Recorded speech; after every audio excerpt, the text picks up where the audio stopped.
is admittance. So you can easily use the green line system in the admittance Smith chart. Now we come to an important question, and I would like to know whether each of you has one Smith chart with you, one printed Smith chart, which you can use for sketching. May I ask you directly? You can reply in a chat or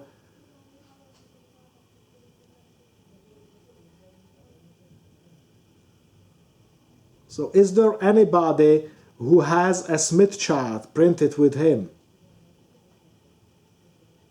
Right now, no, but technically it's possible. Okay, so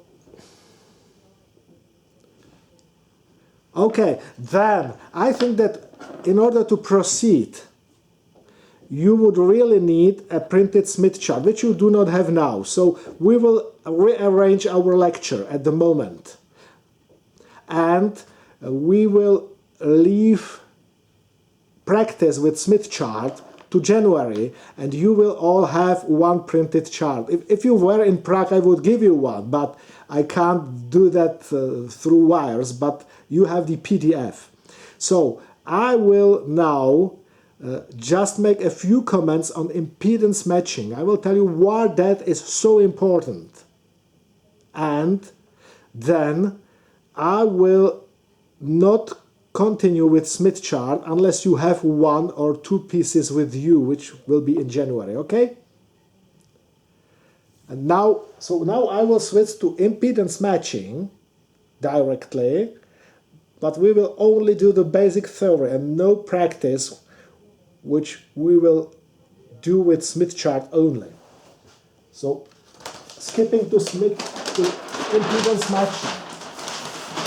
There is a very important question which is common to heavy currents and information circuits, and that is how to achieve a maximum power transmission from the source to the load.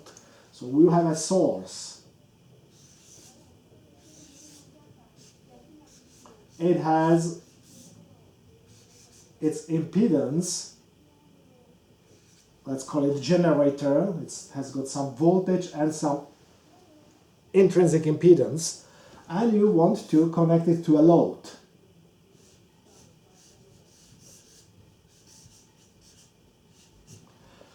And now the question is how to draw maximum power from the source.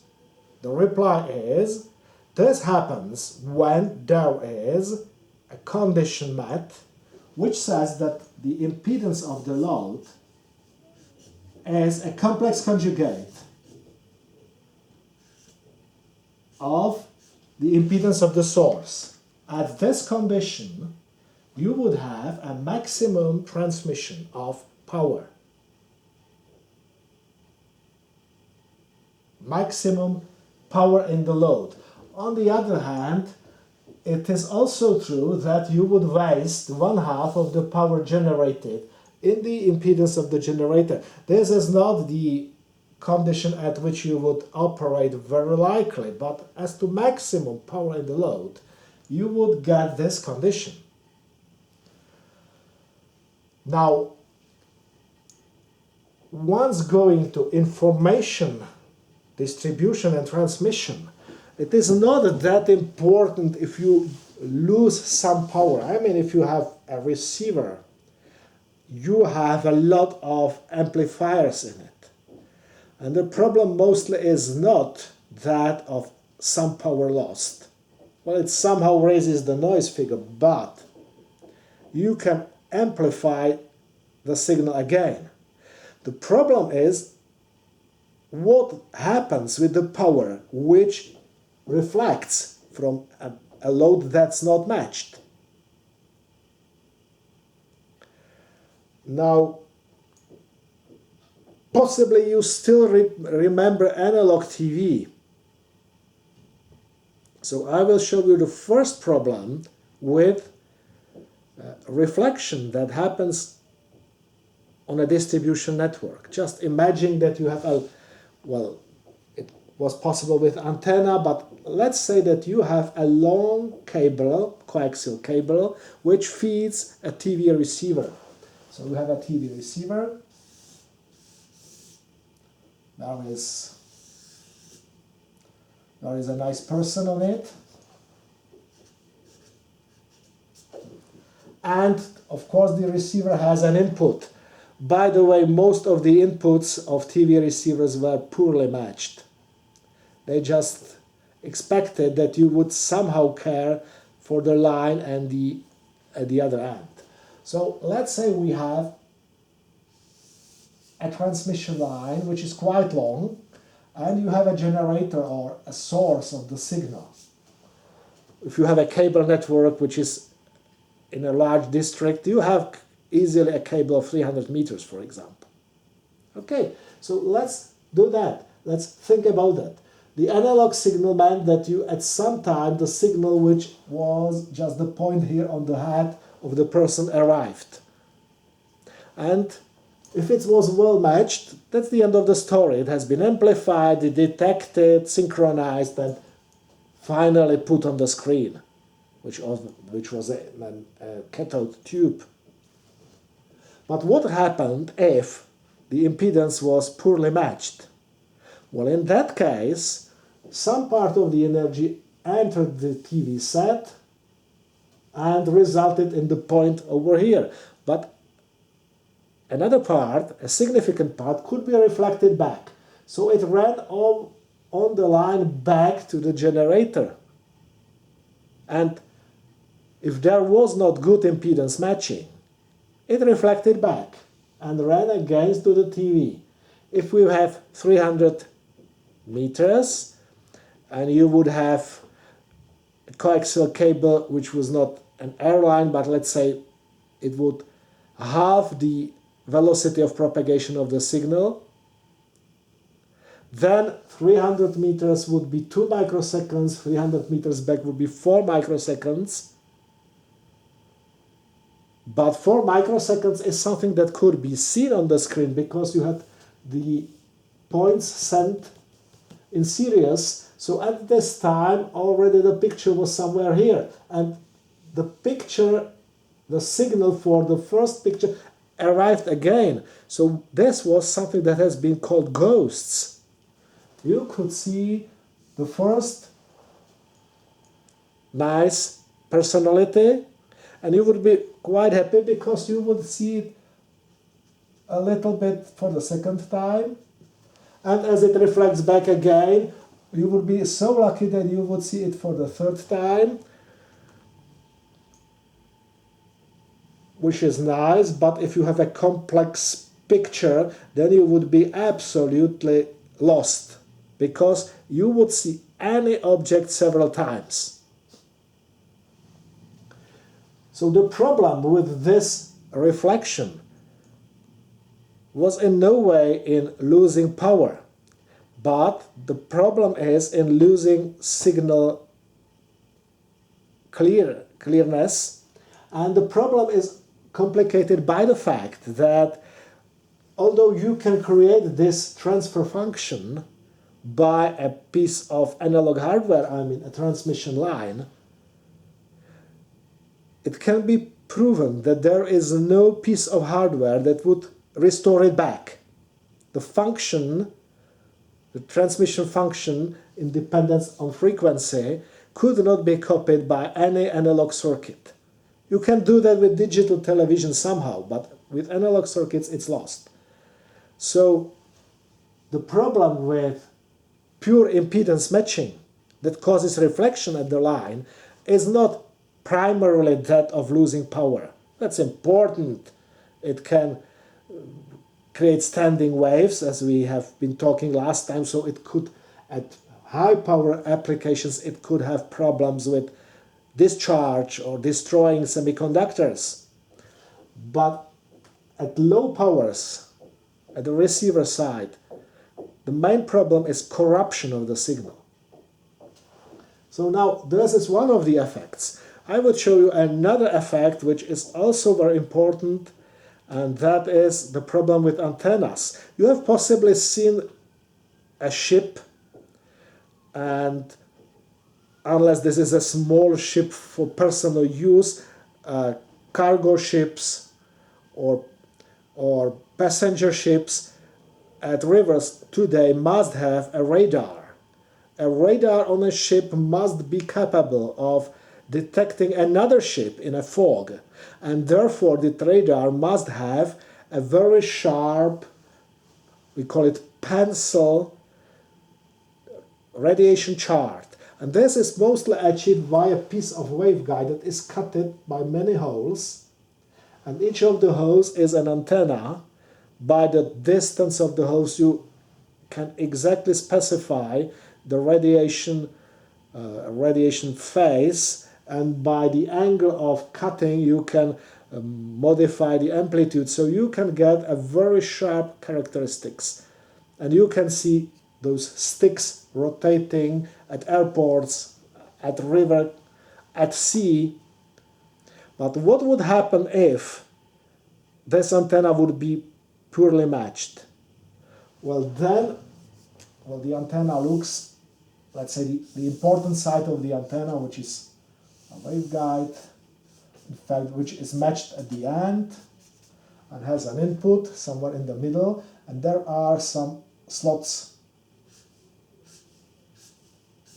And each of those slots radiates like a separate antenna, so it's a set of antennas, an antenna field, and together those small antennas create a good radiation pattern. But what if that would not be matched good? For example, you add here a short.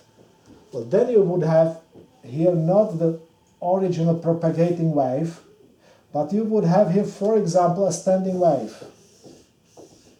With this standing wave, this antenna would not be fed because there is zero voltage on it, so it would not work. So a pure impedance matching on antennas could cause a dramatic change in radiation diagram. Just imagine that now the antenna, which should have had its beam over here, would result in an antenna which would have the beam over here.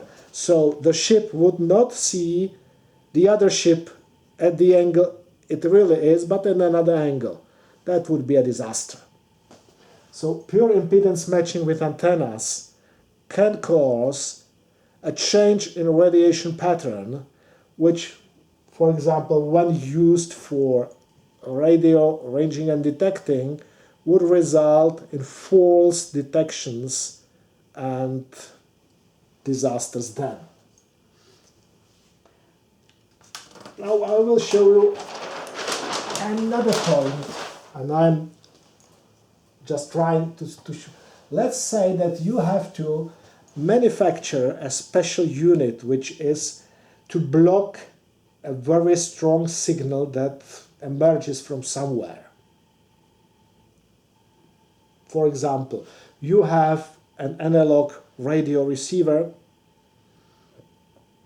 and you wish to receive a distant transmitter, but unfortunately somebody a radio amateur has built his own transmitter and he somehow does not respect regulations, and he has built a 1 kilowatt power transmitter on the next roof to your house. So then you would to receive something which is microwatts from a distant country, but you have a kilowatt at a distant frequency, but it's very strong. Well, what you can do then is to put there between your antenna and your receiver, you can put a box that has additional selectivity so that it does not let the strong signal in. For example, that might look like a parallel resonance circuit. That's something that you already know from the circuit theory. So if you have a parallel resonance circuit,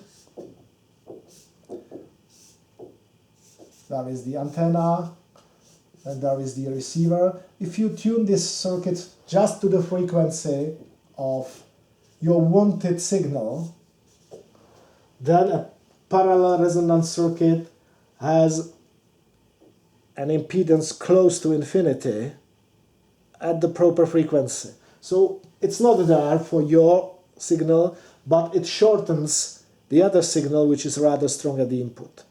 So this would help your receiver to survive the strong jamming signal from neighborhood. Well, fine. The frequency is important, isn't it? You have to tune this circuit to the frequency of your wanted signal. And the frequency of this is, after all, given by the Thomson's equation, which says that the resonant frequency of a lossless resonance circuit composed of an inductor and capacitor would be something like 1 over 2 pi square root of the product of the inductance and capacitance. Okay. So, in this case, we can tune the circuit. But, in fact, we have prepared this circuit for some load. There is some impedance of the antenna and some impedance of the receiver. Just imagine that the receiver is not well matched. So we have, for example, this reflection, a poorly matched receiver, but we connect it through a piece of cable, a piece of line, so it will move somewhere. And now we can easily see that the impedance of the receiver started now to behave like a capacitance. So if we add a capacitance over here, it would detune the circuit. A parallel capacitor adds to the capacity here. So if we do not keep a proper impedance on the whole circuit, we would possibly change the function of the circuit, and that especially applies to resonant circuits. We will tune them to another frequency, not that wanted one. And now that would be funny, you have the same receiver, the same box here, and just by changing the length of the cable, you would tune this to another frequency. And the same would apply if you put the box in between the antenna, and there would be pure impedance matching. So, in this short speech, I wanted to tell you that impedance matching is very important when you process signals, because pure impedance matching may first harm the signal integrity so that it cannot be repaired. Second, it can change or alter the function of some parts like antennas so that they would look in another angle that you wish them to do.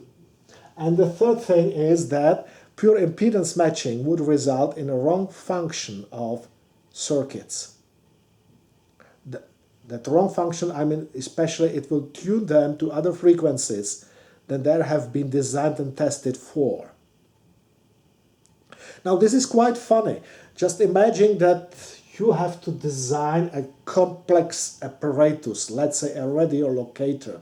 It has got a transmitter, it has got a receiver, it has got an antenna, it has got a number of circuits.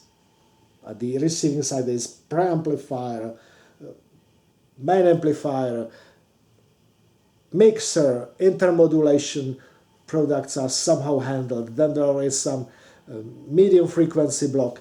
And all of this should be designed. And unless you have an ingenious person who just comes and draws the result, it should be possibly done by multiple people, and it should be done block by block, and all those blocks should be tested. Why I'm talking about that? Well, because if you have a circuit or a system that consists of several blocks, like an antenna, a preamplifier, several blocks, filter, another amplifier, then if you want to develop, build, test a block, you would need to know which impedance it is looking at both sides. Because, in fact, those blocks are done for one impedance at the input and one impedance at the output. That's it. And you would have to not only do the calculations with the impedance, but you would have to have a measuring apparatus that measures and at the same time puts the correct impedance to the measured system. And this leads to a situation that the impedance connecting blocks is unified. Otherwise you would have to have a special, for example, for measurement of transmission over a block, you would have to have a set of measurement apparatuses because there are two impedances, input and output, so you would need an apparatus which would have the input impedance 7 plus 2j ohms and output impedance 5 plus 3j ohms. So there is a big variety. If you let this, you would have a big set of apparatuses just to measure. So the solution is quite simple. Everything is unified to a single impedance where possible, and this impedance is at higher frequencies 50 ohm, so that you can buy a 50 ohm measurement apparatus like vector network analyzer, like spectrum analyzers, and all at higher frequencies, I mean 1 gigahertz and higher, are only 50 ohm sets at the market. For some lower frequencies, typically television technology 100 megahertz, there are also 75 ohm systems. And more or less this is what you can buy. This simplifies the situation because you design any block to work from 50 ohm source to a 50 ohm load, and you only need one testing instrument that works with 50 ohm at both ports. But then you have to somehow handle inside your block that it would well work with a 50 ohm load and source. And this is the main business with impedance matching, and this is what we shall talk about at the next lecture when you will have your Smith charts at hand. Now please, I have been talking for some 1 hour and some of the topics were not very easy, so please, your questions.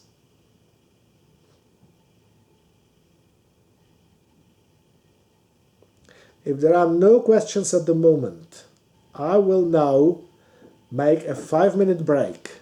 So let's wait for the questions and next topics for 5 minutes.